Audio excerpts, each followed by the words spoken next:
どうも、こんばんは。バーチャルワオキセンザルのワオだよ。今日は暖かくて居心地のいいところを見つけたんだけど、残念ながらここには電源がないので、みんなにはワオの昔話をしてあげるね。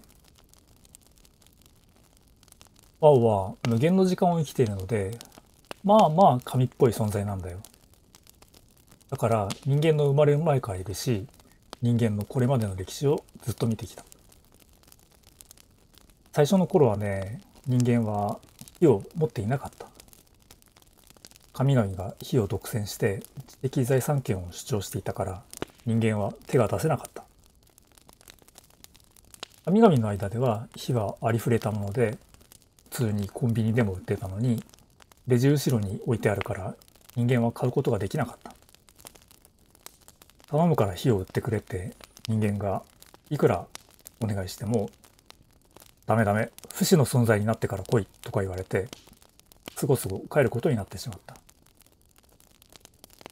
だから人間は長い間肉や草を生で食べなきゃいけなかったし、夜も照明がないからスマホのカメラも使えなかった。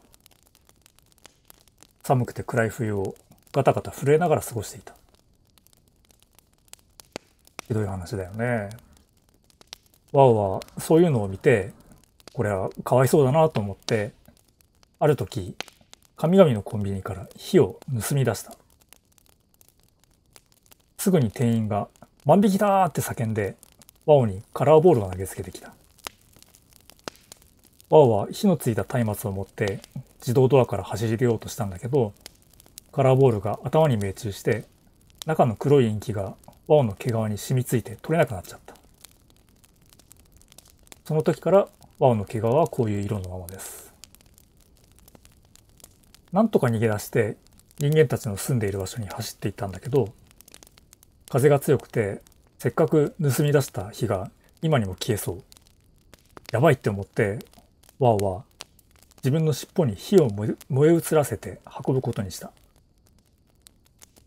火が消えそうになったら尻尾に移す。勢いが強くなったらまた松明に戻す。どうやって運んでいったら尻尾が焦げて見ての通りのしましま模様になっちゃった。ようやく人間に火を渡したら、まあめちゃめちゃ喜んでくれたよね。でもこれ著作権的に大丈夫って言われて、まあ大丈夫でしょって気楽に答えたんだけど、大丈夫じゃなかった。神々のインターネットでめちゃめちゃ炎上して、ワオは山の上でツイッターに腹渡をついばまれました。3万年くらい。ともかく、こうして人間は火を使えるようになった。よかったね。炎上がようやく収まって、ワオが山から降りてきたら、人間たちは火を使いこなして、その火で武器を鍛えて、めっちゃ戦争してた。ワオは、やっべって思いました。これで今日の昔話はおしまい。ワオでした。またねー。バイバーイ。